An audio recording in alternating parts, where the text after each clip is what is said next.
Welcome back to the podcast, nerds. How you doing? I am Larry Brantley. I am sitting here, as always, with my two best friends, Micah Donahoe. Greetings, programs. And Brent Williams. Hello there. And we are the Nerdherfers, just three middle-aged guys who enjoy whiskey and cigars and all the nerdy shit we loved when we were kids, and sometimes even as adults. Yeah, we call that foreshadowing.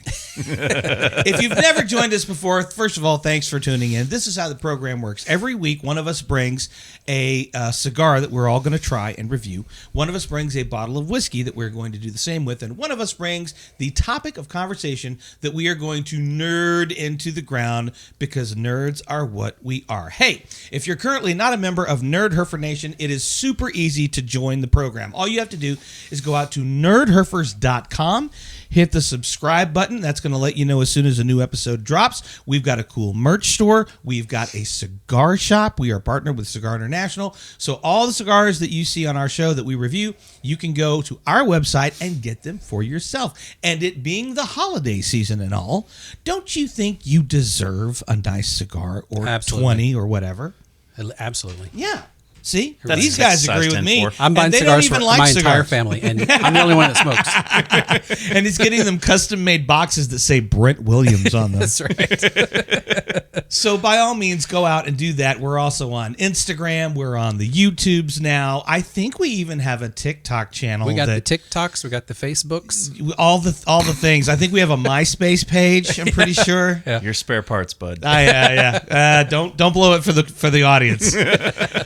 But the way we usually kick the show off every week is we have a little segment that we like to call Nerd News. It is last week's news today. It's stuff you probably as a nerd already heard about, but you haven't heard our take on it. And this week, as always, we go to the studio with our anchor person, Brent Williams. Brent, give us the news. Well, last week I was watching the video, and I noticed that the video seemed a little bit crooked. Like it wasn't quite straight. Was I leaning the whole time? Well, I found out what the problem was, is the Earth is actually tilted 31 and a half inches. What? Yeah. That's it. So apparently... That explains everything. Apparently... So your spirit level doesn't mean anything right now. That's right. So apparently, the groundwater, the amount of groundwater in the Earth affects the wobble of the Earth's axis, right? Which makes sense, right? If you say so. Wobble, so baby, wobble, the more, baby. Yeah, there you go. Wobble, wobble. The more groundwater we pump out, the more it affects the tilt of the Earth. And over the last 20 years, it's tilted 31 and a half inches. And most of the groundwater that gets pumped ends up going into the ocean, which the oceans have risen 0.24 inches. I have to assume some responsibility for this. So I knew it was coming. My mother. Yeah, I knew there was a story. There's no way there was not a story. I have a story. Story time. My wife recently bought me some really cool Tivolo ice maker thingies. If you're not familiar with these, they make the perfect whiskey ice balls. Was that the technical term? Ice maker thingies? Yes. Okay. I need to know how to look them up Well, online. we're looking around. I'll send you all the information later. They make the best whiskey ice balls out there. Perfect. They're just perfect for any tumbler. And they also come in various other shapes and sizes. So we were online and we found these ones that were actual footballs. Oh, my. And the other ones are skulls. Oh, my. I already had the roses. And so I filled all those up. And as I'm filling them from the water thing in the fridge, water is like constantly flowing out, because the skull one in particular, like I had to find the right angle, because every time the water spout just went straight down into the skull, it hit that round and went and like fired right out. How did it go? Okay. And it was all over the floor. Hence the ground water. So you're saying that all of humanity. That was a long way to go for a bad dad joke. It kind of was. It kind of was. I want those last 2 minutes back. But are you telling me that all of us now, all of humanity, is just basically at a Batman Dutch angle right now? Yep. Okay. So no more wells or ground pumping water or anything like that. Stop it, America, and also the world. We're watching. What else you got there, buddy? Well, Forbidden Planet, the classic Forbidden Planet. Yes. It's getting a remake. Oh. It's getting even worse. It's getting a revisionist remake from Warner Brothers. Isn't that the French film? No, not at all. Forbidden Planet. No, the Forbidden Planet. So the Forbidden Planet is a movie that's loosely based on The Tempest by Shakespeare. Okay. right? Extremely loosely. Extremely loosely. But that was the inspiration for it. Leslie Nielsen was in it. Okay. Yeah. I'm thinking But he about wasn't something doing all completely- of his one-liners Yeah, from he was playing a Airplane. What am I Spark. thinking of? I have no idea. There's a cartoon. It was a French cartoon, pretty famous. I'll look it up later. Okay then. Anyway, yeah. So there's a comic book guy. His name is Brian K. Vaughan. Haven't heard of him. He's an Eisner Award-winning comic book creator. Why the Last Stand saga. He also was a writer on Lost and Under the Dome. Oh, okay. Yeah. So anyway, I remember those shows. He's going to be doing that. All right. Okay. This is exciting. I like talking to you guys. That's fair. There is a 3-hour version of Planes, Trains, and Automobiles that never saw the light of day. What? Yeah. I kind of need They that actually in had my life. 3 hours and 45 minutes of footage, but they did super strict cuts. And I was actually watching this show the other day, and I'm realizing how many of the gags are, you're not seeing the gag happen, you're seeing right after the gag had happened. Like, you know, when John Candy gets in the bed and puts in the quarter and it starts shaking and there's beer on the bed. Well, there's a whole scene around a delivery guy that brings the pizza, puts the beer on the bed, John Candy puts the thing in, but all you see is the next scene, you see John Candy sitting on the bed, lighting up a cigarette, starting up the bed. The next scene is Steve Martin getting out of the shower, not having anything to dry off with because John Candy used all the towels. Right. But he's lying in, and then you see lying in the bed, and then John Candy starts doing his clearing the sinuses and stuff, and Steve Martin makes a comment about, you know, I'm having to sleep in a puddle of beer, and then John Candy goes, well, I didn't know it was going to explode. Yeah. Right. But Yeah, there was yeah. actually an entire scene built around that, but all you see is that little part of it. Oh. And a lot of the movies like that, as a matter of fact, when Steve Martin finally gets home and his wife is so relieved to see him, it's because there was a whole subplot in that movie where she thought he was having an affair. And that's why he wasn't coming home. Oh. Right? Wow. Yeah. And so they I cut didn't all know that out. any of That really would have they brought cut- the mood They down. cut all What- that yeah, out. right? But anyway, A little dark for a John Hughes movie. Yeah. so the script for the 3-hour version is actually available online. There's a link to it, and you can go read the actual script. And there's a monologue that John Candy does. You know, when Steve Martin comes back to the train station after finally leaving, he comes back, and then John Candy talks about how his wife died 8 years ago and that kind of stuff. Yeah. There's actually this whole monologue he goes into that's like supposed to be this tearjerker Oh, monologue. wow. So, Well, again, another reason to cut Yeah. it out of a comedy. yeah. Right, yeah. But yeah. still, yeah. So anyway, I'd be excited to see it. There's actually the TV version. Sometimes there's a scene that John Candy. It's a deleted scene, but in the extended version, the TV version, there's a scene where he's talking about how he makes decisions on airplane food or something like that, and it's totally like doesn't do anything for the story, but it kind of adds to John Candy's character. Okay. Help you understand his character more. Well, all Anyway. right. So, Good to know. Such a great movie. I love that movie. I watched It it. is a last great night, and, movie. yeah, such a great movie. Anyway, that's all I got. Cool. And that's all for this week's edition of Nerd News. You heard it here dead last, folks. All right. We've been through Nerd News. Now let's kick this off proper. Like I said at the top of the show, every week one of us brings cigars and one of us brings whiskey. One of us brings topic of conversation. Guess whose turn it was to bring cigars? Mine. Okay. Now I want to begin by saying this isn't an everyday thing. Here we go. But Not an all the time. one of my favorite cigar makers, Crowned Heads, just literally this month, at the top of this month, released a brand new cigar. It is one of the most full-bodied cigars in their lineup. Ooh. It is called the Belgian Blue. Okay. Now, it's named after the Belgian Blue, which is a breed of cattle known for its double muscling. So if you've never got Google Like me. Belgian Blue, yeah, just like you, Brent. That is amazing. I'm known for my double muscle. Look double up- chin. That's what it is. Double chin. Sorry, I got confused. Oh there. my That's a gosh. different thing. Yeah. So look up Belgian Blue cattle online. They almost look like cartoons. They're these hugely muscled cows. And the reason that they called it that is because this is a very full-bodied, full-flavor cigar. Oh, you know, I like that. And so without further ado, I'm just going to go ahead and get these out Like for Sasquatch turn there. you. Yeah. I can't turn my head. I'm like, Okay, I have a Batman. confession, Larry. Thank you. Yes. I have smoked one of these. I know you have. We had I this haven't. conversation. I Okay. know you haven't, and that's Okay. why I'm very excited. So let me give you the rundown on the Crowned Heads Belgian Blue. This is a 6x54 box press Toro. The wrapper is Mexican San Andres. The binder is from Ecuador, and the fillers are from the Dominican Republic and Nicaragua. Now, here's an interesting part about the cigar that makes it such a full-flavored cigar. 75% of the fillers are from the Ligero priming.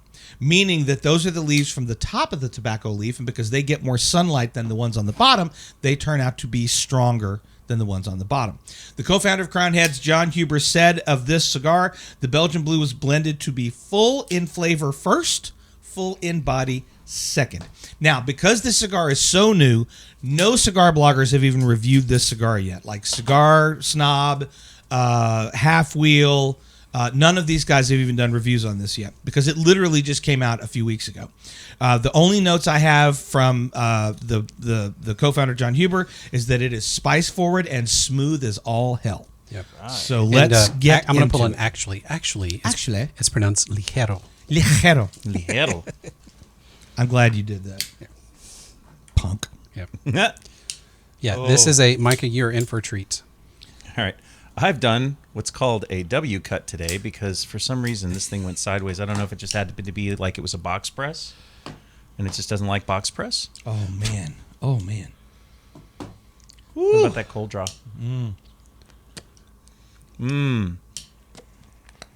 Raisins. I'm getting spice on the cold draw. Yeah, spice and raisins. All right. I can't wait for this. I'm just going to fire this. Brent doesn't right give up. a crap about He the cold doesn't. draw. He's like, I'm in this. This is a great cigar. Yeah. I know what we're getting into. Ooh. Now, because I've smoked this cigar before, Mike, I will tell you, be cautious on the retrohale. It is a spice bomb on the retrohale. For a second, I thought you said spice mom. I was like, what's a spice mom? Well, If there you was wanna be sporty my spice. How many of the spices was there mom spice? I can't remember. There is now. Yeah. Mommy spice. Mommy spice. All right, so initial thoughts, boys. I'm Spice. glad I had that protein boost drop before this this episode. This is Really? What was his Get your name? mind out of the gutter, Micah. I had some Please. lunch meat. Again, what was his name? All right, moving on. Yes, moving on. Yes, so I will say this. As a box press, I'm used to I'm almost used to like a super easy draw. Yeah. I'm glad this one is a good draw, but I'm glad it's not super easy because I would smoke it way too fast. And this is not a cigar to smoke fast, boys. I was wondering if that was something that was just with mine with the V. No. It's pressed. The finish on this for me, the lingering mouthfeel is like I stuck my finger in black pepper. Oh, I just yeah. had a Ooh, nice. fingerful of black pepper. Yeah, it's very rich. It's Very good. very spice forward, like you were talking about. Yeah, that yeah. raisin on the cold draw went away immediately. Yeah. So good. All right. All right. Crowned Heads, Belgian Blue, and we really, really need something to drink with this, Yes. Micah. Okay, so I need a little bit of a redemption moment. I'm revisiting no. distillery. Please no. Here we go. I'm revisiting a distillery that I've done before, and it is not Rocktown. Thank you. Dude, I literally, while you were setting that up, aged like 2 years. I thought it was going to... I just saw the white hairs coming out. Because the first whiskey that I brought from this distillery was a blended whiskey. Okay. And the only reason I brought it was because It had a cool top. It not only had a cool top, it was for veterans. All the funds went towards veterans for 4th of July. It was a good thing. So I remember telling you guys off camera that I was going to do this again one day, and instead of doing what I said I was going to do, I went a little bit more expensive. So it's not It's an not an everyday all the thing. time Oh my thing. gosh. Okay. But I'm excited about it because what they do is they actually use their foundation straight bourbon to do this. This is the TX Straight Bourbon whiskey finished in sherry casks. Okay. All right. Okay. It's dark. Yeah, Yes, it is very dark. Just so everybody knows, this is 101.6 proof. Okay. Okay. Wait, did you Let's say 106? What? Did you say 106? No, 101. 101.6. Okay. 101 point. So the mash bill is, again, like we covered in the last one, is number 2, Yellow Dent Texas corn, Texas winter wheat, 6-row distiller's malt, and yeast made from the Texas pecan, they call the Brazos strain. The Brazos strain. The percentages. That sounds like a sci-fi movie that was written by like Robert Heinlein. Right? The Brazos strain. And the mash bill percentages are not disclosed. This is aged 4 years, then aged 8 months in Pedro Ximenez sherry casks sourced from the Sherry Triangle in southern Spain. Not to be confused with the Bermuda Triangle, which is nowhere near Spain. Right? Yeah. But that has the color of sherry. Yeah, In the bottle. It does. It does. Sorry. Wow. For you guys, not for us. Yeah. So one of the reasons I wanted to do this one is because this gave me kind of hints of Joseph Magnus. And if anybody's ever had Joseph Magnus, Yeah. Didn't we do that on this show? no, We haven't? not yet. Okay. That's $100 bottle of bourbon. That's definitely not a. That's not an all-the-time thing. Yeah. All right, so let's get this party started. All right, let's go now. We're going to start in the Glencairns, Yes. right? You wanted to start us off in the Glencairns. I've asked that we start in the Glencairns because I want you guys to taste it for what it is first. And if you want, we can definitely go straight to whiskey glass and ice. Okay. Well, let's start straight. Yeah. Always start neat. Yeah. Ready? The magic sound, everyone. Oh, That was a good one. That was a good one. That was a good one. That was a good one. That is a 9.65 easy. Well done. Yeah. And you're not even being the East German judge on that. Yeah. That's true. Oh, man. Look at the color on that. Take one down, pass it around. Ooh. By the way, That almost looks like a glass of Coca-Cola. I don't think it looks like Coca-Cola, but I do It's think it dark. looks like either I port really or hope it sherry. doesn't taste like a glass of Coca-Cola. Actually, that'd be kind of cool. Actually, I have Dr. had Pepper this- whiskey. I've had this one before, and I really enjoy it. That nose. For being 101.6, I am not getting the ethanol that I would normally get. Right. I'm It's getting actually very a smooth. sweet fruit right on the nose. Absolutely. Ferta. Just give it away, why don't you? I didn't do anything. Wow. All right, here we go. You ready? Ooh. That is good, Micah. Wow. That is good. Okay, you've completely turned me around on TX. Yeah. Like right off the bat. Thank you. You've completely Wow. turned me around. That is, first of all, that honestly drinks more, to me, it drinks more like an aged brandy or a cognac. Okay, really I was does. going to say it has a hint of Madeira in it. Yeah, for You sure. ever had Madeira wine? Mm-hmm. Yeah, it's got that feel to it. It is amazing to me. Like I can feel the comfortable warmth because it is 101 proof, but in the mouth, down the palate, No ethanol the burn hatch, for me. I don't get a burn at all. Yeah, I get a slight burn, but I'm just getting that like Madeira Winter warm. caramel, fruity. Oh, I'm so happy right now. Anybody else getting some black cherry? Yes, 100% black Yeah. cherry. Like, are you familiar with ginger? Yes. Oh yeah. So that's the Portuguese liqueur that they make from cherries. Yeah. And that's definitely a note that I'm getting on that is ginger. Oh hey, before we move on to Yeah. the topic, I forgot to do. I was going to do it earlier and I forgot. Hold on. Okay. Wait, what are we doing? Hang on. I have gifts. What? Oh no! I didn't get you anything. It's okay. You don't have to. These are just little. Is this going down? It doesn't matter which one. Yeah. Here, you Mikey, you take that Aw. one. Thank you, Brent. Something that Hang you on. can use for the holidays. Hang on. It's a glitter bomb. It's ticking. Oh! Oh my gosh! It's a Nerdherfers Christmas Yes! ornament. Yes, thank you, sir. oh my gosh. that is fantastic. Oh, you're gonna want one of these on your tree this year, kids. totally. And we've got ours. So Oh my gosh. that's I'll- very original. I'll tell you the story behind Yes, that. please. 18 months ago, I bought a laser engraver. And I finally set If it up. if you want to know how a nerd story starts, 18 months ago I bought Yeah. a laser engraver. Hey, Larry, what's your favorite color? Uh-oh. I think Micah wants to trade. Do you want to trade? Yeah, I'll trade with you. I love green. I'll trade with you. Awesome. Thank you. Yeah, I don't mind. I Yeah. like the red.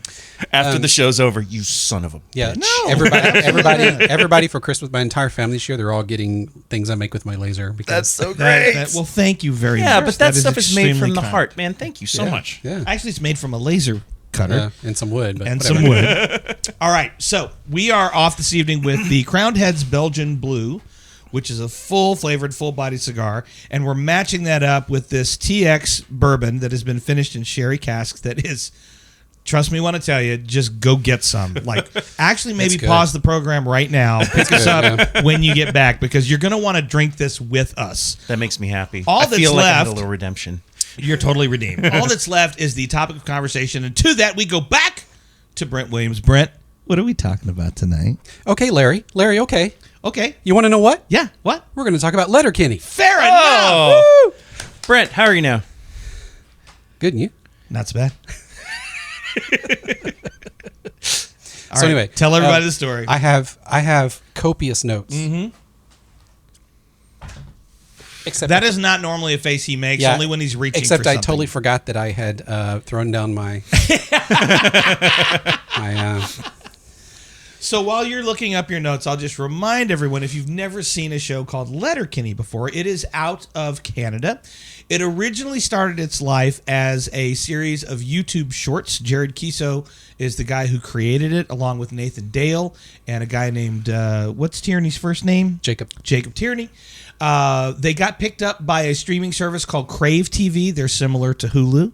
And they ran for several seasons on Crave until Hulu actually bought them.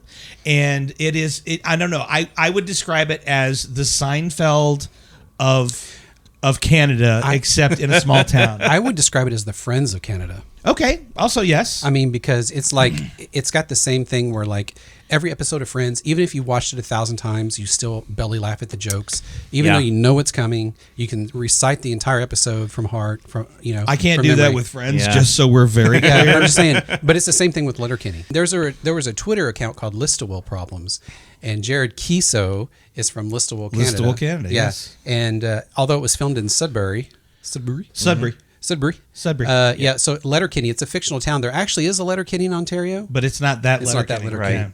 So anyway, they did this Letterkenny Letterkenny Problems on YouTube, and it just blew up. And then they did that for a couple years, and then Crave came and said, "Let's develop this." In 2015, they said, "We want to develop this." So in 2016, the first episode aired. Nice. February of 2016, the first episode aired. Now, Sudbury is actually featured in Shoresy because the Shoresy. Sudbury Blueberry Bulldogs. Yeah. Shoresy, by the way, is a spin-off of Letterkenny. Yes. But we'll get to Which that. I think we're We'll get to focusing on Letterkenny tonight, right? Yeah, We are but definitely get to that. focusing on Letterkenny. So Let's do anyway, that. this show has been, I mean, it's won tons of Canadian awards, screen awards and stuff. It's been noted as one of the most quotable shows on TV, which it absolutely is, because it's crazy. Yes. So let's just dive into it. Sorry. Don't do it. I just already did. Yeah. Well, here's the first question I want to ask No, both you guys. I have a question. Oh, please. Oh, wait. Brent first. I have a question. Thanks. Thank you. Take about 20% off, bud. How about 25% for you, bud? I mean, spare parts, aren't you, bud? That's a Texas 10 size. Anywho. Texas size 10-4. Anywho. You're as handy as a short pocket. Okay. How did you discover Letterkenny? That was the question I was going to ask. All right. Follow And up. What were your first impressions? All right. Well, we'll let Story Boy over here go first. Story boy. No, I could actually keep this one short. No, he can't. So Go ahead. So I was fishing around and I saw something on YouTube. It actually pointed me to that, and then I went ahead and tracked down the show before it was actually on Hulu.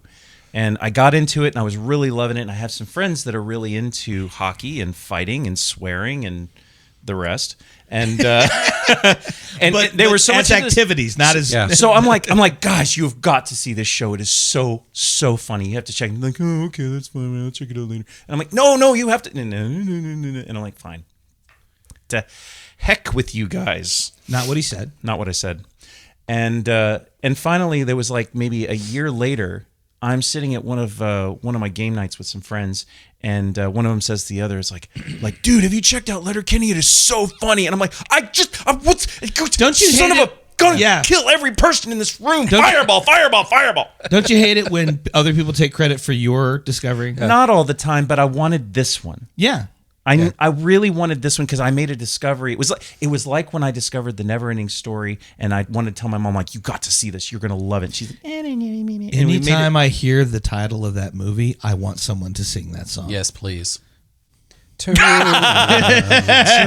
around, look at what you see. Thank you. You're welcome. Wow. That was all I needed. That was pretty that good, was man. really good, actually. That was pretty Yeah. good. Oh, that was parody too. If I was doing it for real, Wow. you guys, Oh, you'd be like there would be tears. karaoke night. Yeah. All right. Okay.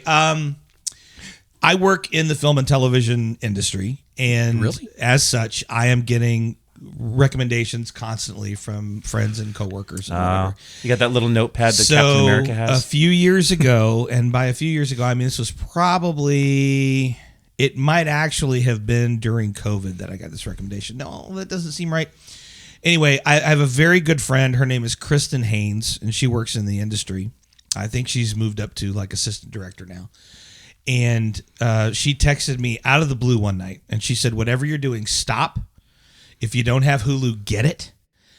Specifically to watch a show called Letterkenny." And this is a woman who, first of all, I trust her opinion on these matters. But we'll go long stretches without communicating at all. And then all of a sudden, something like that will show up. Yeah. So I know when it shows up, it's serious. Like, she means it. So literally, I believe it was that night. And this was at my previous house. I went out on the patio. I ordered and subscribed to Hulu. I got on Letterkenny. And I think I watched like the first 3 seasons that night because I could not you can't stop stop watching it. It hooked me from the very beginning. The format of the show, the timing, the dialogue is ultra snappy. And it was so basically, if you've never seen the show before, every episode of the show starts with a graphic that says there are 5,000 people in Letterkenny. These are their problems. Which right there, I'm like intrigued because it's funny. And then you have groupings of humans, like you have the Hicks, you have the Jocks, you have The Skids. the skids, and of course The Degens. The Degens. Yeah. And it's all about relationships, and it's also about nothing at all. And Gaylor. Gail runs Modine's 2 and Modine's 3. Funny how it kept burning down. That is weird. Bonnie But McMurray. it is such a great comedy. And it really, at its heart, is just about those characters and those people and their interactions, because they will go off on some of the strangest tangents conversationally, Yeah. and it's always hysterical. Oh yeah. Yep. Yeah, the bounce back and forth. And you get multiple types too, right? Because you get the exchanges between Wayne and Derry, and when they're bouncing their things off of somebody that they're attacking. Oh, yeah. Or when you've got Riley and Jonesy who are bouncing their thing back and forth. Dirty Danglers boys. Yeah. Snipe Will Sellies, bud.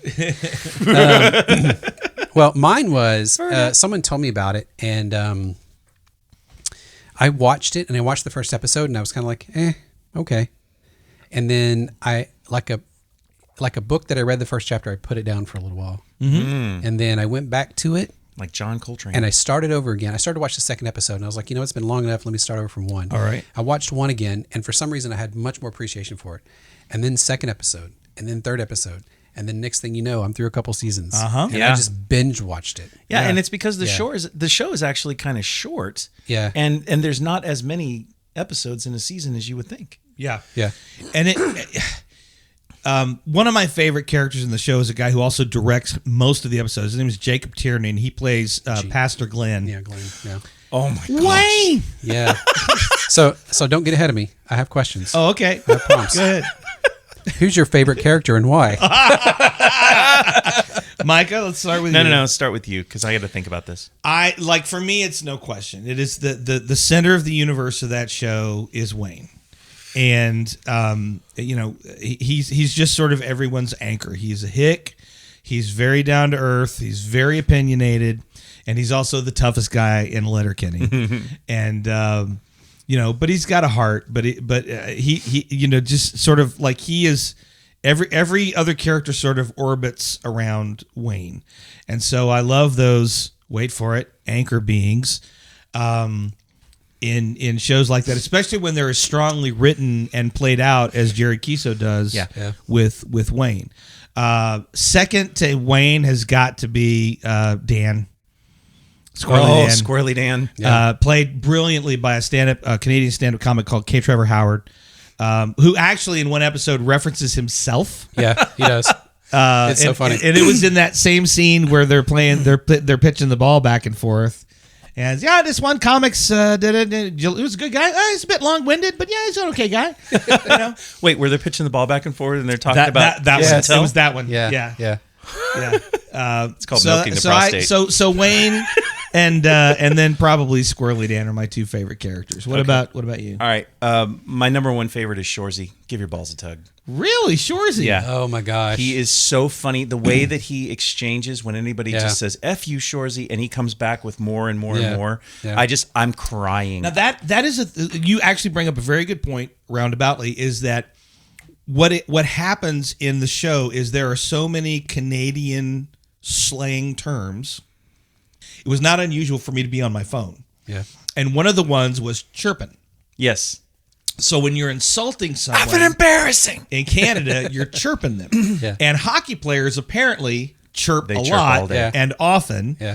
And there are two Pheasants. hockey players in the show. Also Shorzy, who's also played by Jerry Kiso, but you Yes. don't know it because in the entire Letterkenny series, you never actually see his face. Well, and a little Well, bit of trivia there there- for you. If he did play it in that first episode, first or second episode, when we first see the back of, he's not using the Shorzy sound. He's Yeah. not saying it like that. Well, and there's actually your balls a tug. there's actually an episode because he wears that dark face mask, but it doesn't cover his mouth. And there's Right. actually a part where you see him skate by, and you see, oh, that's. oh, Jerry. well, I mean, Yeah. I recognize his voice almost Oh, yeah. immediately. But I think that was on purpose. You know, it he actually was a funny, hockey though. player. I Yeah. mean, he's from Canada. It's obvious. If you Well, watch him everyone play. Yeah, from Canada if you watch is a him, hockey if you watch him skate, like when he does those real quips and he does that real back skate off real fast. Yeah. And then hilarious. my other favorite thing about Shorzy is his interruption.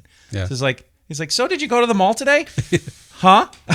Yeah. When it's like somebody starts and if you ever get to see, and I'm not going to get into it, but if you ever see the Shorzy spinoff, like he does that all the time. Yeah, And well, there's people actually an episode when they're playing for that championship. Yeah. And the whatever it's like the ESPN whatever that is. Yes, And they're yes. talking about how he does that, and it's so annoying. Oh, yeah. And they play it, and then they do it, and the guy's like, because you're in the middle of saying something, they go, huh? and So then funny. my second favorite is definitely going to be Gail.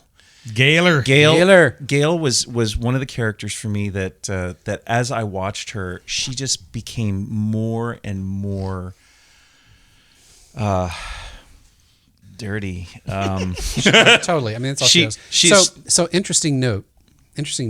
First, almost the entire first season, she's not doing that squirmy thing she does the whole time. Yeah. And she's talking normally. But it actually But increases then- as the episodes go on. Right. I was gonna say later on, like towards the end of the first season, and she's doing the whole squirmy thing. Second episode, hold on. The second episode, she says she gets off the sauce, right? So Yeah. she pours Gus and Brew for everybody. Yeah. And then like literally minutes later, she's like, and she's she's filling the bottle chugging back. from Yeah. the bottle, and Yeah. then she starts to squirm slow. And Yeah. as the series starts to go on and on, keeps she going. starts increasing Yeah. her squirm and everything, and up to the point where she has her leg up on the bar, like right next to Wayne, and Yeah. and it's just She like gets, it's so wonderful. By the way, Kiso's facial expressions and how uncomfortable he is. No, No. no. I was telling my wife. My wife was asking me. Kate. My wife was asking me what we're talking about tonight. I was trying to tell her, and I was trying to explain the show to her. I'm like, you probably wouldn't like it because there's a lot of lewd and crude. I was like, there's no nudity, but there's just a lot of language and Yeah, lewdness. no and crudity. kids around people. Yeah, and she goes, no kids around. Oh, so it's totally a dude show. And I went, it's a dude show. Yeah, oh no, it's definitely a dude show. although again, the person who recommended it to me is Kristen Haynes, and I will tell you right now, she's much more comfortable in a room full of dudes. Yeah, yeah. And so like when she texted me that, as soon as I started watching the pilot episode, I was like, "Yep, 100%, I get that." Now, can't remember what I was going to say. It's not part of the Me Too movement. Well, I didn't get it's to say part my of- favorite character. Well, who's your favorite Yes. character, Brett? My absolute favorite character is the scene-stealing Glenn. Wayne. Wayne. How are you now? Everything he says Aren't is you a little hilarious. Sandy Bullock? And he's not in every episode, but whenever he is, Isn't he though? No, he's not. He's not. He's not. But whenever he is, every time he's in a scene, he steals the scene. 100% steals Yeah. the scene. So great. Starts off as the Christian preacher and then just ends up with his pants off all the time. Yes. It is so hot in here. So hot in Oh, here. the possum one. I actually was And then he watching the possum one last Oh, that's night. right. Yeah. He's like, he starts pulling his underwear off, Yeah, he's and like, Wayne's like, Sorry. no. Let's see Reverend Bolio come up with something like that. All right. So another question. How would your favorite character handle being a guest on this show? Oh, Well, he would interrupt every 5 seconds, and we would tell him to F himself, and he would tell us just how many of our parents because you're talking he'd about gotten Shorzy. down with. Yeah. That's true. And in what way? Yeah, Wayne would probably be like he'd just sit there be like sitting this. there. First of all, he wouldn't be smoking cigars. He'd be smoking a dart. That's right, smoking darts. He'd be smoking a dart. I'd have a dart. Have a dart. I'd have a dart. Okay. Yep. All right. Well, Shouldn't air your dirty laundry. Okay. Yeah. That's all right. Well, bad gas travels fast in a small town, I guess. Pitter patter. Let's get Pitter at her. patter. TikTok, bud. TikTok. Let's get this rig rolling. So there's all these great like just little Canadian things, and I'm gonna tell you guys. I think I've told you the story before, but not the viewers. my best friend in the world is Canadian from Toronto, and I can't say Toronto anymore. I have to say Toronto because that's how he says it. Toronto. Only Brendan Ralph says that. In Shortly Scott after Pilgrim. I'd started watching Letterkenny, he and his wife, who's also Canadian, came over to the house for a dinner date, and I looked at my wife, Kristen, and I said, "I'm going to try something, and we're just going to see how it goes." So I opened the door, and there's my buddy Dave, and I went, "How are you now?" Without even thinking about it, he goes, "Good, and you?" And I went, "Not so bad." Not so bad. And then he stopped, and he went, and he goes, "Did you just Canada me?" And I said, "I think I did." That's awesome. But it was like it's so ingrained. Yeah. Like that's because we're like, how's it going? Oh, fine, whatever it is we do. That's a very Canadian thing. Yeah. How are you now? Good, and you? No, not so bad. And that's how it's supposed to go. You don't deviate from the script. Unless you're McMurray. Right. And then you have to say, why how are you now? How are you now? How are you now? How- Good, and you? Good, and you? Then you talk. Then you All right, go- wait, I'm gonna talk. Then you talk. All right. So another interesting aside is McMurray in the first season. And you got to push your lips together. He doesn't talk like that. He talks totally normal. He doesn't Yeah. talk with the clenched Yeah. teeth and stuff like he does in the other seasons. So Yeah. one of the things that I find interesting about a TV series, and particularly Letterkenny, but you can go back. You can actually look at Seinfeld. You can actually go back to an animated show like The Simpsons. Is how over the course of many seasons the actors become comfortable in those roles and sort of, initially as an actor you're given a part and you're like, okay, and you're taking direction and you're like, okay, this is how it's going to be. But then if you really start to feel it, you begin to put traits into that character and you begin to develop the character. Yeah. So one of my favorite stories is I had a conversation once with a guy named Dan Castellaneta, who's the voice of Homer Simpson. Oh yeah. And I met him at a comedy club in 1996. Okay. And we wound up in this conversation about creating characters and whatever. And he told me flat out, he said, the first couple seasons of The Simpsons, I was patterning the voice of Homer Simpson after the character actor Walter Matthau. No. I can hear that. If you in those go back first and watch episodes. those first couple of Yeah. seasons, you can hear it. And then what he said was he said the writing was so good and it was so freeing, and the directors, gave us such leeway and such freedom that I got comfortable in the role, and I felt like I could just develop the character the way I thought he should be. And then all of a sudden, the Homer that we all know, came out. Yeah. And so you can very clearly see that in subsequent series of Letterkenny. You can see these guys becoming comfortable in those roles. Yeah. And I mean, every single one of them. Gale is a prime example. Oh, yeah. Oh yeah. But I mean, just all of them. And then McMurray's another good one too, Yeah. because you're right. In the first couple of seasons, he was just sort of like straight-laced. Yeah. And then he found the funny within his character Yeah. and started to exploit that. And I love watching stuff like The that. lifestyle. The lifestyle. Hey, guys, let's do first third. Oh yeah. Well, let's do. So, I'm enjoying this immensely. I'm getting a good amount of pepper, and yet this is a very smooth cigar. It is. This Yeah. is a full-flavored, full-bodied cigar that is also, to me, extremely smooth. The pepper is so mild for me. I can feel, I can taste the richness of this cigar. It is so potent and rich and full compared with this, which is strong and rich. I'm having just a big richy moment. Yeah. A Richie moment. Your voice is about to drop an octave. That's right, baby. Put on some Barry White. Let me tell you how this is going to go. We're all going to be blues singers by the time we're done here tonight. First, I'm going to take a hit off this cigar, and then we're going to hit off this whiskey. Sounds more like Sling Blade. That's only if I'd gone,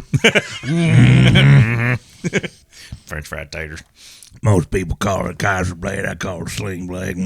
See, that's why I kept mine berry and baritone. Baritone. I like that.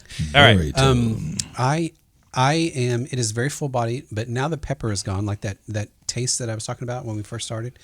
That's gone, and even the retrohale is pretty smooth. Yeah, I've got that pepper, but it's so minuscule right now. It's just a rich flavor. Yeah, I was gonna say, but the flavor is just so rich. It's big flavor. Yeah. And that's that ligero. Yeah. Ligero. And I don't usually talk about things that rich unless I'm talking about some sort of a chocolate mousse or something that's just like rich. But there's no chocolate in this. What are you getting? Really? Cocoa, Well, okay. but not chocolate. I'm getting chocolate. Really? Like not milk. Like no. Like I make a chocolate pie. You ever had like chocolate pie? Yeah. Yeah. That's Last what I night. get. Yeah. Seriously? Seriously. Like you made one or you ate one? No, I mean, we defrosted one. Nice. And that took a while. All right, let's get back on topic. All right. Next hit it. question. Who steals the show Besides Glenn. Oh, man. besides Glenn?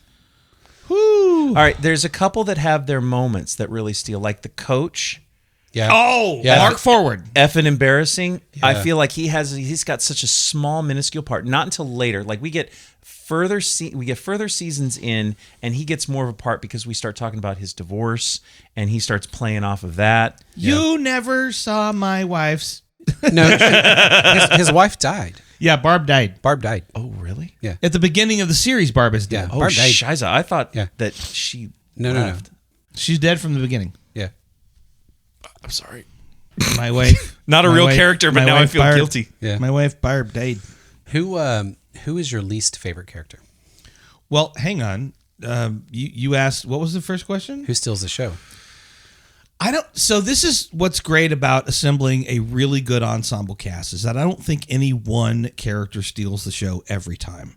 I think there are clearly scenes that are written for characters. So there's a particular scene where Squirrely Dan, Dale, and Wayne, Derry, are playing a game of pitch in the front yard at Wayne's farm. And they're having a topic that quickly devolves into something else. And that is Squirrely Dan's scene. He absolutely steals that scene. He makes the other two so uncomfortable. That's what But I he's appreciate just about you, Katie. He's just being himself. He's just talking about his feelings, which the other guys are clearly not comfortable doing. But then you've got like St. Perfect's Day episode where Derry is the hero of the show. Yeah. Right? You've got episodes where Katie is forward.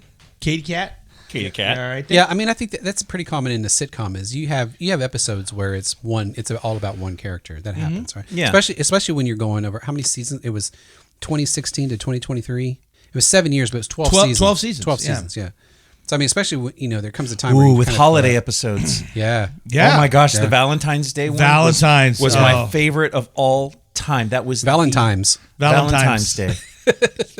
That episode was so darn funny. We had been deprived of Letterkenny for like months and months, and all of a sudden we get this one drop episode, and I'm sitting there crying. Your next question was least favorite character. Yeah. Correct? Yes.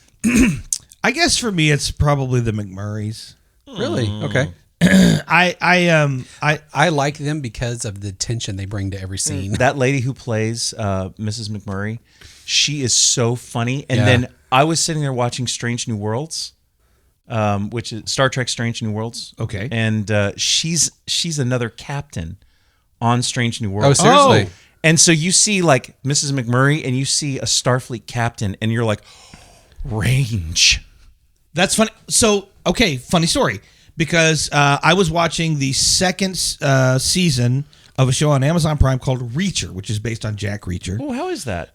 It's actually really good. So I've never done that one. Much better than Much better than Tom Cruise. Yeah. Yes, 100%. I heard the guy playing him is just amazing. Yeah, he and actually it's- really is amazing And because it's he's this very huge close, hulking guy. It's very close to the books, too. He's a huge hulking guy, based on Lee Child's character. Yeah. Huge hulking guy who can actually act. Fantastic. Love it.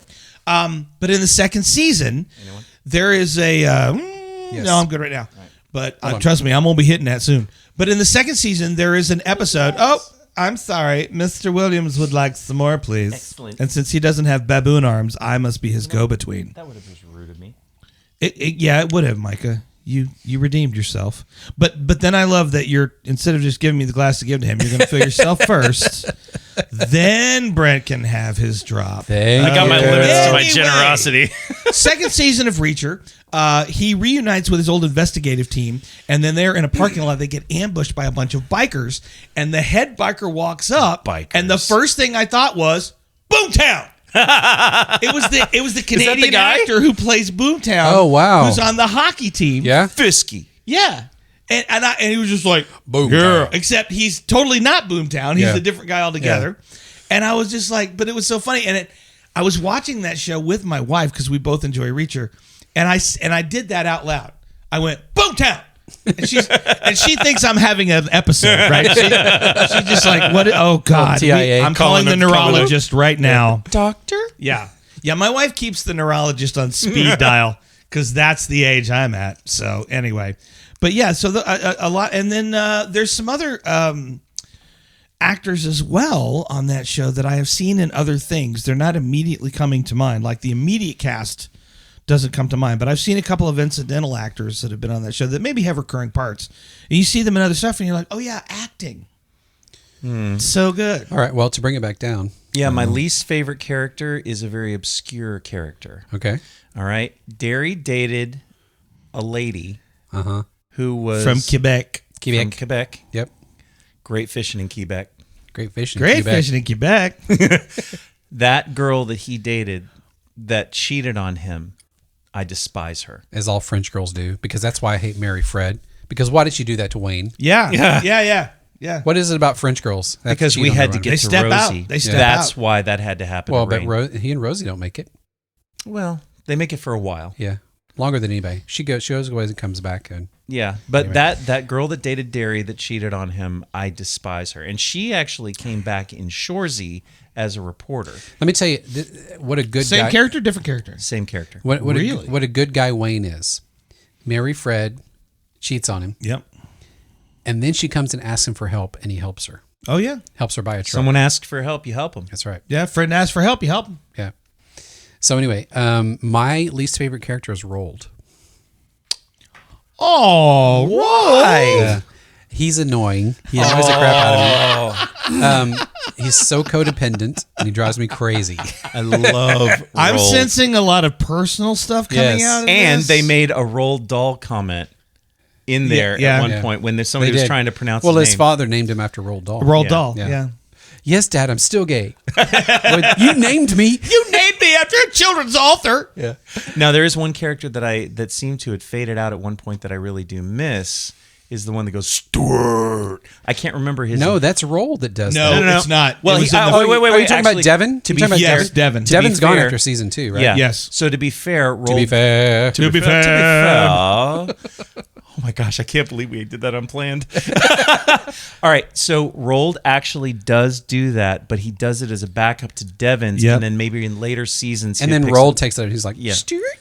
And I mean, you obviously have to read what you read online and take it with a grain of salt. But my understanding was there were creative differences with that particular actor, Bummer. and I he liked him. just decided not to come back, and so they wrote him out of the series. The EpiPen battles. Oh God, yeah, those were great. Well, my favorite was the dynamic between him and Katie in the parking lot every time. Yeah. Oh, yeah. Because they would just like trade insults, and Yeah, then he would because they were realize he fighting- got bested, and he's like, "Ugh." Yeah. They were fighting for Stuart's affection. "Oh yeah." Yeah. All right, Brent, your least favorite? Rolled. Roald. Larry, your least favorite. I believe I said McMurray's. Yeah. Then Where have you been for the last 15 Yeah. minutes? I am not an active listener. He's been slowly going towards the second third, which is the heaven of that cigar. I am in heaven with the cigar. Wow, dude! Oh you my gosh! are- Look at that, I gotta Look at slow that. down. Yeah, we're here. Look at that. Here we You are. are there. dude. We told you it was good. Shut up. First step's admitting it, Micah. Yeah. Okay, so who do you think is the most underrated character in the show? Oh boy, that's a great question. Most underrated character in the show. Rosie. I like the way she pairs with Wayne. You know, that's interesting that you say that because I don't disagree with that statement. because you have to have. She's a very grounded character, but I'm going to say Tanis. Tanis. Yeah, that's a good one. I changed my answer. I'm agreeing with you. I'm not kidding. Oh, I'm going to say Jivin' Pete. What's the guy that pulls his pants down at the urinal all the way? Andrew. Andrew. Yeah. Yeah. That Toilet. guy. The turlet. The turlet Goes to the toilet. Sometimes there's poop on the side of the toilet. Sometimes there's poop on the side of the urinals. You ever wonder how that gets Urinals. there? I kind of wonder how that gets there. I was at the toilet. No, I thought one of the things I loved about that show is that they did very much acknowledge the fact that there's this other, the Aboriginals, the native Canadians, I guess you would call them.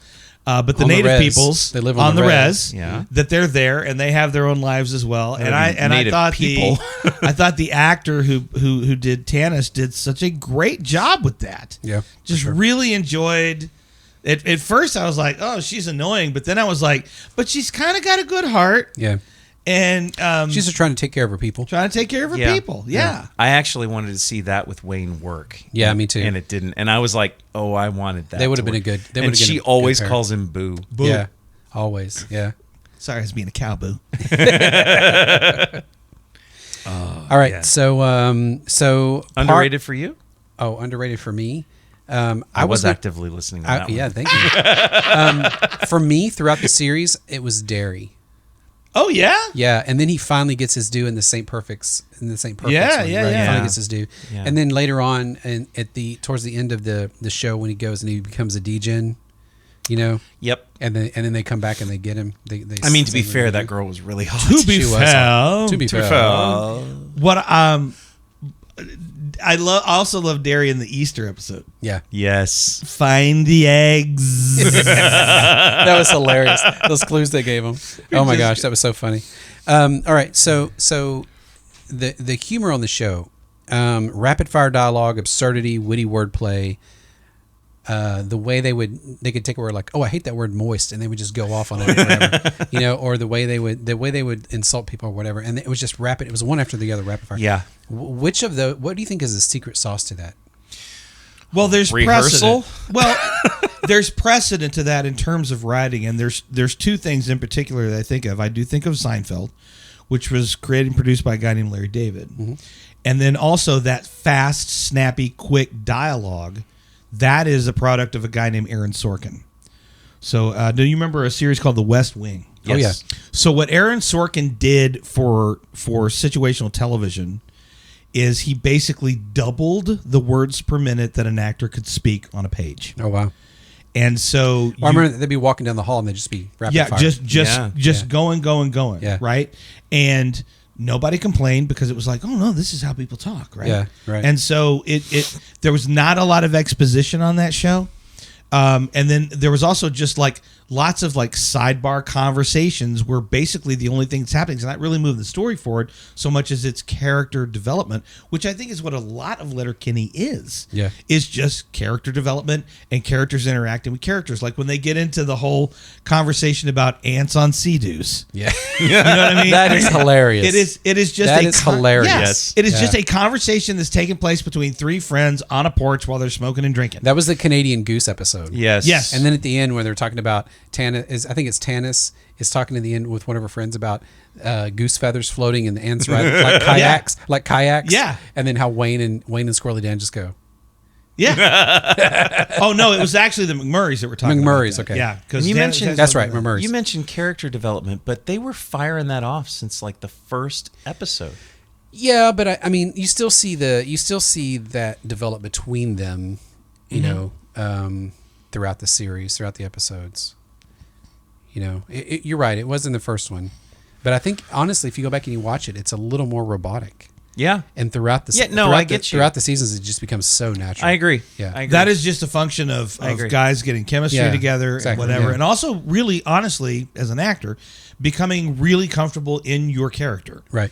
So Well, that with the other actors too. Yeah. Yeah. So that and honestly, I think one of the guys that deserves a lot of credit for the success of the show is K. Trevor Howard, because Yeah. he is just the the bear, like everybody wants to give him a hug, Squirrely Dan. And yeah, he's squirrely, but he's not afraid to say what he thinks or what he feels. And a lot of times it's a very uncomfortable for his friends. Yes. Have you ever? Yeah. But it also gives them pause to stop and think, right? Have you ever had a girl Yeah. play Yeah. with your buttholes? Buttholes. What about you fellas? You ever take the dirt road home? Oh my gosh. Oh, when he starts dating the girl. Yeah. Well, that's the girl that's doing it to him. Yeah. Yeah. No. I'm talking about the one that he hasn't with. The later. Mennonite? The Mennonite. Oh, yeah. Yeah. Oh, yeah. The dicks Where is a it whole ta- different thing. Yeah. The dicks. little tired because all you can do with Mennonite women is take them on walks. I love that whole thing. Every time Noah You Dick shows up. started. Every time Noah Dick shows up. Yes. The things he says. Oh my gosh. And that's a couple also, of our dicks have escaped. yeah. That's also is he a comedian or is He's a actor? comic. Yeah. Yeah, but just And then Sarah Callie plays his wife. His facial expressions every time he starts to talk, he's just like, Yeah. I know. So do you guys great. remember Sarah my God. Callie from the first couple of seasons of Oh, The yeah. Walking Dead? Yes. no. She was Rick's wife. No, Yeah. the one that dies in childbirth? Yes. No way. Yeah. That's her? That's Yeah. her. Way to Go bring the back party and watch, down. buddy. Oh my gosh. Yeah. I mean, she doesn't look anything like her. She does not. Oh my gosh, I did not know that. Okay, cool. Yeah. And again, you watch it. I'm like, I had no idea she could be funny. Yeah. She was And hilarious. she's actually a very outspoken actor, and I have a lot of respect for her. One of my favorite podcasts is one that Johnny Bernthal does called Real Ones. And he has over the years had many actors from that show on his podcast, and she was one of them.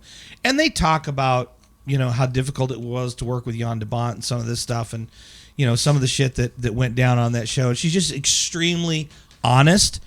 And I always consider her a very serious actor because of that show. I had no idea she could be so damn funny. Yeah, she's because I will tell you this, as an actor, it's a lot harder on screen to be funny than it is to be serious. Well, I tell you what, on Johnny Bernthal's podcast, did they ever talk about the second third of the cigar? Because we were there. And it's funny that you said it that way because I was spending all that time while Larry was telling his story that I wanted to do some sort of a lead in the way you do for first third, and I didn't have it. And I was like, oh, Boom. screw it. nailed How it. about the first third? I'm not as funny as Brett. Transition.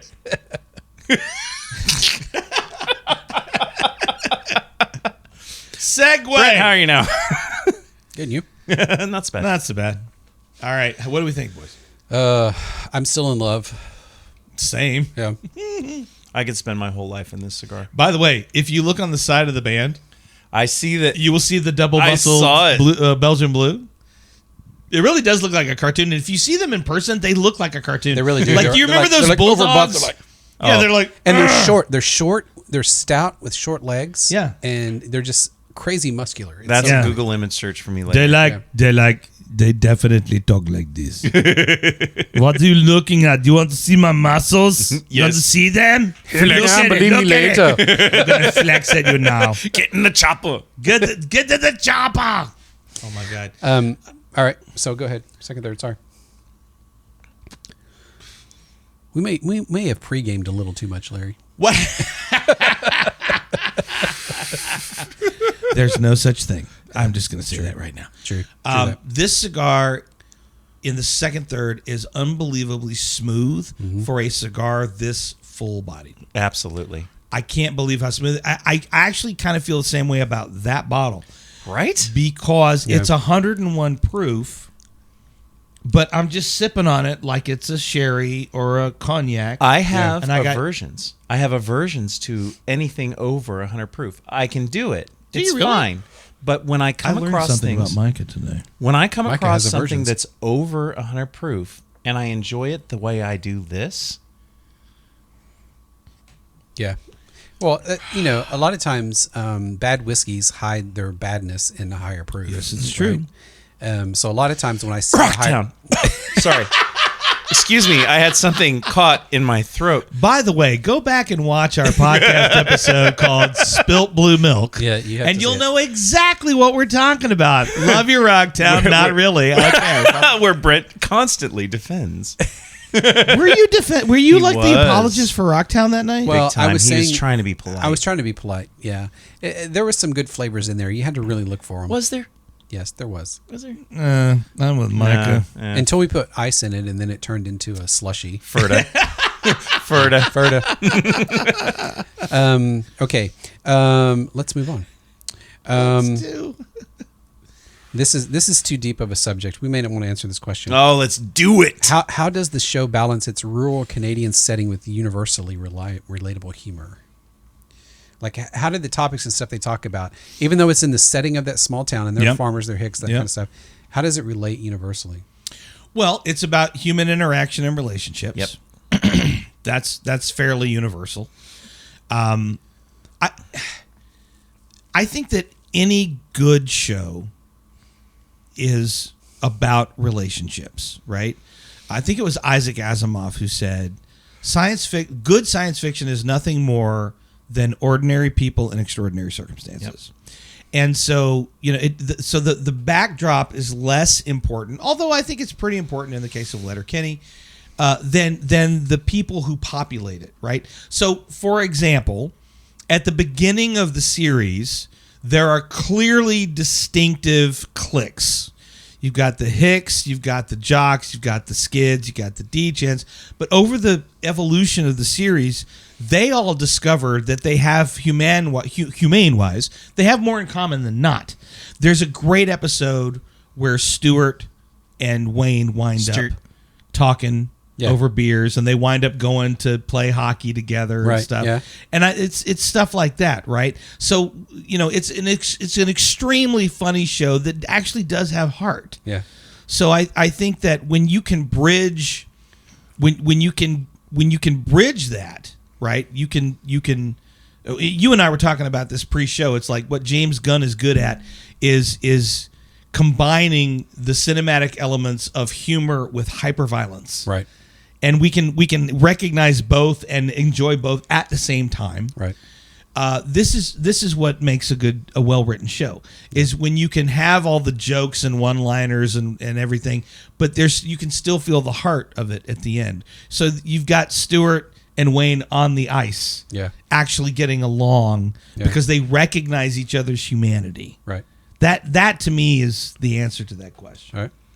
Yeah, I think that that at least what we see in the show that we can't directly relate to because we're not Canadian, and there's obviously a lot of Canadian influence in the dialogue that we as Americans find extremely funny because we're not them. But the social structures, the social diversity, the is cliques and the caste system. Thank you. Yes, are prevalent in our own society as compared to theirs, and it's just another view. You ever notice that the D-Gens are basically white trash? Mm-hmm. Yeah. Yeah. I mean, that's what we would call white trash. Or trailer park trash. Which is interesting because sometimes, at least in the DFW area, we might actually mix D-Gens with Hicks. Oh, that happens all the time. Sometimes they're the same thing. But there's a definition between the two in Letterkenny. So yeah, I thought it was kind of cool. That's the one thing I agree with both of those points. That's the one thing I took away from the show is you have these four distinct groups, four distinct lifestyles, but they all interact, and there's always the tension between them, and there's always like the chirping between them. But there's also the moments where they all just realize, hey, we're all just human. We just all get along. So. Well, I mean, if you grew up in a small town, and I don't know, did you grow up in a small town? Yeah, you did. No. I grew up in a very small town in Texas called Conroe. And when you're in a small town, and this is a Canadian saying, and it's true, bad gas travels fast in a small town. But you don't have any choice. You have to interact with people who are not. So in high school, I had to interact with the popular kids. And I had to interact with the kids who were, I thought I was poor, and I was. But as it turns out, there were people poorer than me. That was shocking. Yeah. So when you're in a small town, you don't really have a choice. You have to interact with all classes of people. And honestly, I think that's a good thing. And I think that's one of the things that I love. Like it's a subtext of Letterkenny is that don't be so quick to judge. Yeah. Yeah, chirping is great and it's funny and it's fun and whatever.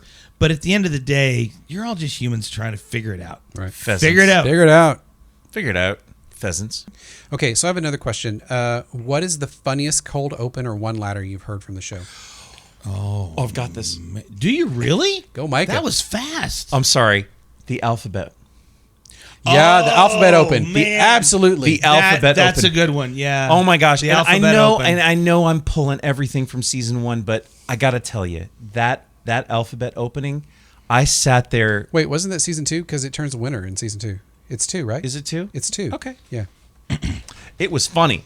And it was awesome. Actually. Your point is well taken. Yeah, Actually. it was so good. No argument. No, your point is well taken. Yeah. Alphabet opening. Yeah, no, I think I agree with that. I think I'm going to have to vote for that one too, actually. That was because it was so clever. It was very clever. And it Yeah. was so fast, and it was so insane. And the way that it was cut together, I know that not everybody was doing it at the exact same time, but when they cut it all together, when they pieced it all together, it became this masterpiece. Yeah. I just I love how they think- open every show. It's like, you're hanging out with your buds the other day. the other day. I think my favorite one, I can't remember what season this was, but it was when every major character opened the cold opened with a limerick. Yeah. Remember that one? Oh, Yeah. so funny. That was probably my favorite. Yeah. Because I saw the first one, I was like, okay, and then the second one, and it's like, oh, it's a bit, and then they just got funnier and funnier. So what is your favorite episode? Oh my god! Valentine's Day. Out of 12 Valentine's seasons? Day? Valentine's Day. Day. My favorite episode is the one where they're trying to come up with a name for the chip, the best chip. Where they have the little town hall meeting. Yeah. Dude, that is so funny. So good. I need to take some air. They're so serious about it, Yeah. And they're like, Oh my gosh! it has to be. It can be any flavor of chip. So the premise is, the chip company is saying that you need to vote for your favorite flavor of chip, right? But it can't be the all dressed chip, which is everybody's favorite.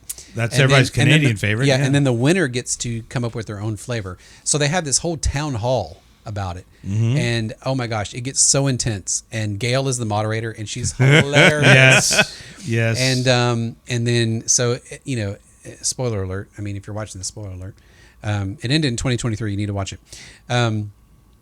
But when, at the end they say, well, all dressed is definitely the best, and so they just forget it. But the entire lead up to that is absolutely hilarious. Oh, yeah. How intense they get about trying to come up with the flavor of the chips, right? Oh my gosh. I think So for funny. me, so I've got two that are, and they're both specials. The first one being St. Perfect's Day, because the entire episode is told in flashback, Yeah. and so you see them get in Zach's truck to go off, and then you see them get in Zach's truck to come back, and then they recount the entire episode like Tarantino style. I'm sorry, and that's when Gail's second cousin, her favorite second cousin, comes in. And he's like this really cool guy. Who is that dude? I don't remember his name. Oh God, what was his name? But no, that actually wasn't it. That was the birthday party. Oh, okay. The one with Wayne's laugh when they get too drunk, and Yeah. they tell him you won't like these guys when they're drunk. Yeah. And Derry's like hanging all over him. That was and not the Wayne's same- just standing in the corner just No, laughing. the St. Perfect's Day episode was where they go to the Ag Hall, and Stuart is DJing, and Wayne says, "Ag Halls are made for Ag Hall music," right? So he's doing, but there's so Wayne and McMurray are constantly meeting outside to smoke cigarettes, and McMurray is getting progressively Oh, yeah. more upset because the D-Gens have come to ruin the St. Patty's party like they do every year. And then there's another subplot where Squirrely Dan gets into the he gets into the costume and gets into a fight with the sandwich guy. Yeah. And and Derry comes to the rescue every Right. time. And Derry is already plastered and yet Yeah. somehow comes to the rescue Yeah. every time. So that entire episode was told in flashback. The other one I have to say is the Christmas episode, because of a single scene. Well, it's actually two scenes where Katie is trying to convince everybody that these classic, like Rudolph the Red-Nosed Reindeer, and they're very millennialing the whole thing. Like, And then Derry's like, you know the thing that bothered me about the whole episode is like the elf wanted to be a dentist. He didn't want to be an astronaut or superhero. He wanted to be a dentist. Who the hell wants to be a dentist? And the whole thing of Wayne giving gifts to everyone, even people he doesn't particularly like, because it's tradition, and you don't with tradition, Right. So I like that. That was definitely one of my when he gave the one to Coach, and it just kept going. Oh my god! he's like on his knees, just going. Yeah, off. reminds me like, of my wife, Bonnie. My wife, Barb. She was a great lover. Now there is one very obscure thing that happens with Derry throughout the episodes, and I don't know if it continues beyond like season 2, 3, 4. But Derry's yogurt. That he brings from home every time, and he's always like he's scooping, he's trying to get it, and somebody always snatches it away. It's always Katie. It's always Katie who snatches the spoon out of his hand. Love that. Yeah. So great. So yeah, for me it was definitely either St.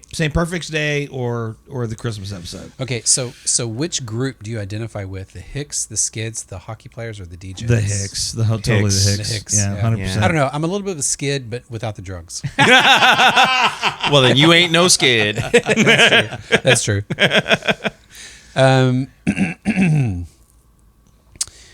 Which group would your high school selves have hung out with? My high school selves? Yeah. Oh boy. Yeah, the Hicks. The Hicks? Yeah. Not the Skids? No. Yeah, I guess into that. for me it would have been the Hicks too, because although I was like, I technically could have been hanging out with the Skids just because I listened to metal, but like that would, that's a hard one, man. So Yeah, I if would have you're been making a metal versus techno reference. Well, I would have been Skids, but again without the drugs. But everything the Skids do, the gaming, the music, all that stuff, totally. The Yeah, dancing okay, in the right, parking lot of the Dollar dancing in the General. parking lot. Yeah. Were you dancing in the parking lot? Not in a Dollar General. But Will you yes. stand up and do a little dance No. for us? I won't. Aww. Aw. I will not. I haven't had enough of this. He sang the first Amazing like bourbon. 4 bars of the You asked me to story. sing, I sang. You're not going to dance? I was singing it too. You just didn't hear me. Turn around. Look at what you see. See, I hear it when you say "turn around." I hear a different song. Turn around, every now and then. Yes! a little bit. That's all the words we know. That's it. Well, that's all you. we all ended at the same time. Actually, That's all you need. actually, I know all the words. Of course you do. Of course you do. Of all of us in here, I would believe that the most of Micah. Bonnie Tyler. Yeah. By the way, so much. the whitest person in the room, right over here. Yo. Just so we're clear. I don't know. Let's take our shirts off. I don't know if I can answer that question, man. Like in my high school self, musically, I totally would have identified with the Skids. I wasn't. It was a different time, so like we were gaming, but not hardcore gaming like they do for hours on end, hours, whatever. Yeah. I think philosophically, I probably would have been with the Skids or not the Skids, but the Hicks because they're more down to earth and just like figure it out. Figured out. Figure it out. Put your finger out of your ass. You're as handy as a shirt pocket, bud. Yeah. So I, definitely. Although, and in high school, I was not a jock in high school. I was a martial artist, so I was athletic. But like, the jocks were the guys who called me to help them with their homework. Mm. That's how I knew I was a nerd. Oh, you are. I'm like, son of a bitch, you're calling me to help you with your homework. By the way, that's a Happy to terrible help. idea. Damn it.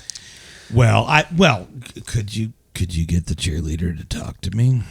Okay, yeah, I'll help you. I don't know. I was hanging out with a cheerleader. Schopenhauer was a philosopher. Yeah. Will Snipe Sellies, boys. I was too busy hanging out with a cheerleader. Okay.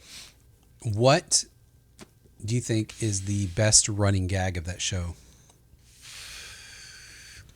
To be fair. From To Be To Fair. be fair. To be fair. To be fair. To be fair. To be fair. To be fair. And Yeah, that's probably for me. That's the favorite one. I think for me it was the I don't know. It was like when someone said a word they didn't like moist. Or whatever, yeah. And they could just sit there and just go off on just say 1,000 things about it so fast. It was so crazy. I'm going to do some obscure. Okay. How about every time they take a shot? The little. Every we have s- shots. You know what? A what? You know what, boys? What? I feel like we should do that right now. In Dirty honor of the English, show. boys. I think we should do that right now. Let's Not do on the it. show. Let's get some shots. What are we going to shoot? We're going That. to shoot that. Since we don't have Gus and Brew. You know what? You know what? You know what? What do we know? What do we know? What do we know? Get that guy a pupper. What? Get that guy poppers. Oh my gosh! God, get a poppers. Didn't know that was going to happen. Me neither. All right, I feel a little guilty actually shooting this stuff. Mother puss bucket. That is a party foul right there. Yeah, it is a party foul. All right. You are hereby And maybe banned, the my first God. time this has ever happened on the That's show. the first time it's ever happened. Where I one can't of us believe dropped we're a actually cigar. going to do a half. Do a half. We'll do a half shot. All right. Okay. Do a half. little more There than you a go. half, There but you okay. go. All right then. Pass me his. Yeah, please. sure enough. Sure. Why not? Yeah. It's tradition, so You know. You don't mess with tradition. you don't with tradition. Yeah. All right. Let's say it. Can I have my shot glass? That's Somebody? his shot glass, by the way. Trying. Yeah, all right. All right, so let's get our shot glasses, boys. And in Letterkenny, if you've never seen the show, they would always do a shot and then they do the double tap. So we're gonna do the shot. Here we go, boys. Cheers. Yes. That's how you do it right there. Woo! How I you doing, don't Gabby? remember the last time I shot whiskey. That's you now, actually Gabby? that's actually good. My 20s. That's actually good though. It was good. That was a good shot. That was a good shot. Oh, wow, That that was stuff a good is shot. That so went down good. smooth. I am gonna have to pick some of that up because It was good, boys. I am really enjoying that. What else you got for us, bud? All right. I mean, we could end whenever, but let's No, keep going. I've got a few more questions. Get it. If there was an American spinoff of Letterkenny, what would it be called? Oh. Conroe, Texas. Garland, Texas. Garland, Texas. There you go. I would also accept that answer. Yes, Garland, Texas. 100%. Or Balch Springs. Balch Springs, Texas. Oh my gosh. Throwback to a previous episode. Oh. We've done enough episodes I'm just now that we can do ashing those everywhere. throwbacks. I'm sorry, your ash is everywhere? I'm ashing everywhere. We're actually climbing up on 35. Can you believe that? Episodes, not age. We're Yeah. way Yes. past Yeah. that. Is there a specific Letterkenny moment or quote that became a part of your daily life? Ooh. Man, he got good with this. Well, we've already said it, so to be fair. Figure it out. Mine is I keep throwing S's on the ends of things. A la Squirrely Dan. It's gotten to the point where it's annoying and it's irritating me. And you're doing it. It's irritating me. There's actually It's one. irritating me. There's one that I really like that I would have liked to have gone in my daily speech, but it never has. But it's the appreciates, and that's what I appreciate about you. That's what you appreciate. Is that about what you Squirrely appreciate Dan? me with Squirrely Dan? That's what you appreciate about me? Take about 20% off, Squirrely Dan. Yeah. I have And then he actually, says- I've actually done that one to people where they got a little over enthusiastic about whatever it was. I'm like, hey, maybe take about 20% off there, bud. I've been doing that.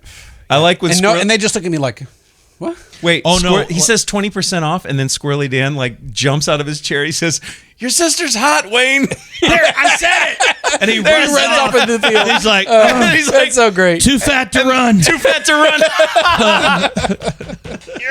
Oh my gosh. I'm seriously, I'm having an ash problem tonight. I'm just ashing. Oh, and you guys are complaining about me dropping my cigar? Well, you did drop it on the floor, bud. Ugh. You did. You dropped it on the floor. I We all don't saw remember it. that. That's okay. I You swear. I don't mean, it's remember not like it's on video or anything. Oh, okay. God.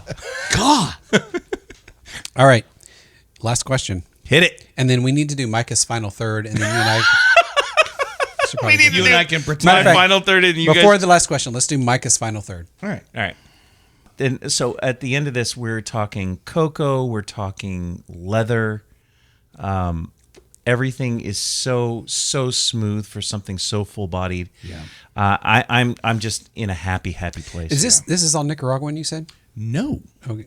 So it's a Mexican San Andreas binder, an Ecuadorian. I'm sorry, Mexican San Well, but Andreas where's it wrapper. grown? Okay, it's Mexican San Andreas, but where's it grown? Mexican Mexico? San Andreas. Mexico? Fairly self-explanatory. But okay. I mean, okay. I love your snorts. They make me so happy. Thank you. Anyway, the binder tobacco was grown in Ecuador. Okay. The filler was grown in Dominican and Nicaragua, Okay. and 75% of the fillers are from the Lejero Prime, which is the top parts of the tobacco leaves, so they all the get sun. more sunshine Yep. and are consequently stronger in terms of body and flavor than the bottom leaves. This is another reason why I'm loving this so much, because everybody knows how much I love San Andreas wrappers. I just Fair love enough. that the wrapper on this thing. I mean, you can actually see it. It's so oily. yeah. You can feel it. It's so You delicious. can. I can actually see the sheen on my fingers right Yeah. now. The only thing I'm missing are those little oil pockets that form on there every once in a Yeah. while. Well, that's not. It's because it's not in the filler as much. Right. It's more on the wrapper. But man, so good. These are so good. This is a good. So this actually, is the, go ahead. so that day I actually picked one up and smoked it and loved it. It went back to the humidor and picked up a few. And you guys Yeah. had, you Baby. said that you guys had already had this one before, but you said that it was only 2 weeks old. So you No, I jumped- didn't say that. I said that it was the beginning of November is when it was released. Oh, It hasn't okay. been reviewed. and yet. it hasn't been reviewed. Got it. So that was when. So Brent and I met. We're the very first to review this yeah. ever. So That's right. so Brent and I live fairly close together. Micah does not. He Yeah. lives in St. Louis. We drive so it's a long drive to get here. Stuart. It's a long drive, but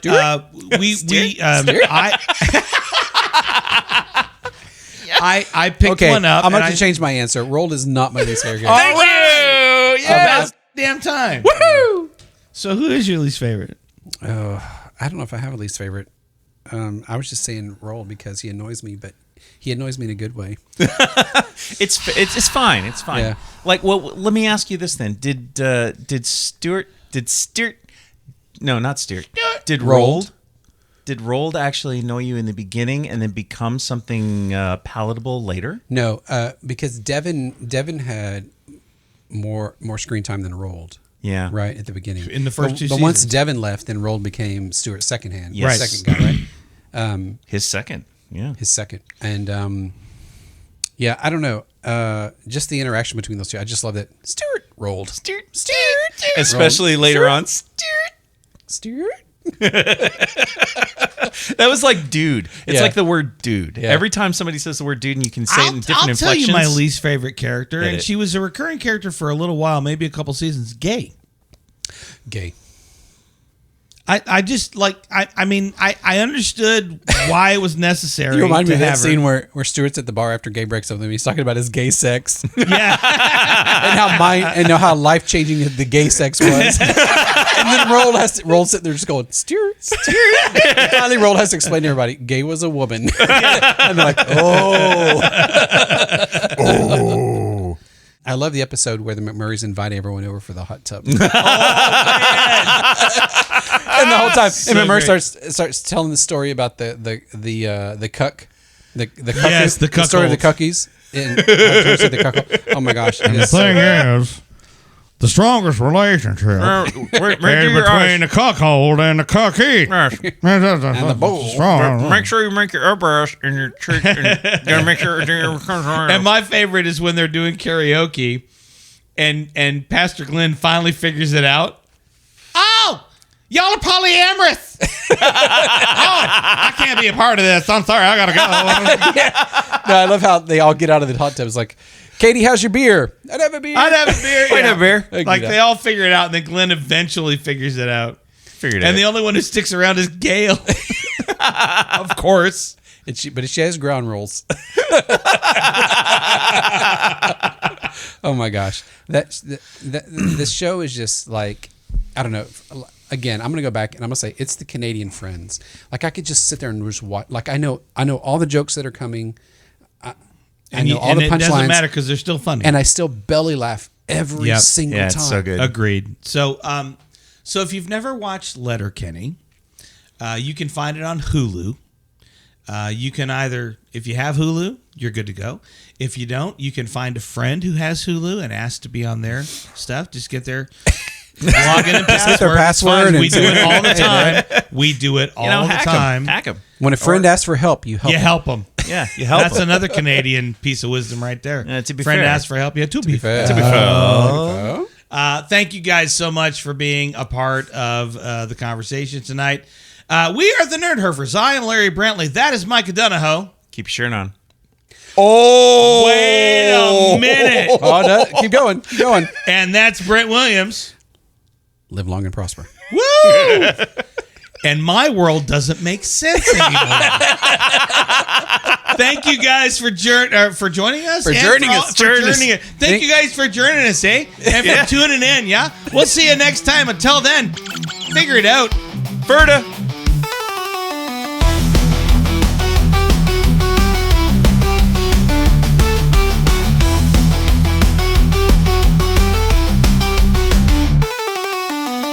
This has been a production of Nerdherfers, copyright 2024, all rights reserved. No portion of this broadcast may be used without permission. Please visit nerdherfers.com for more information and full legal disclaimer, you nerd.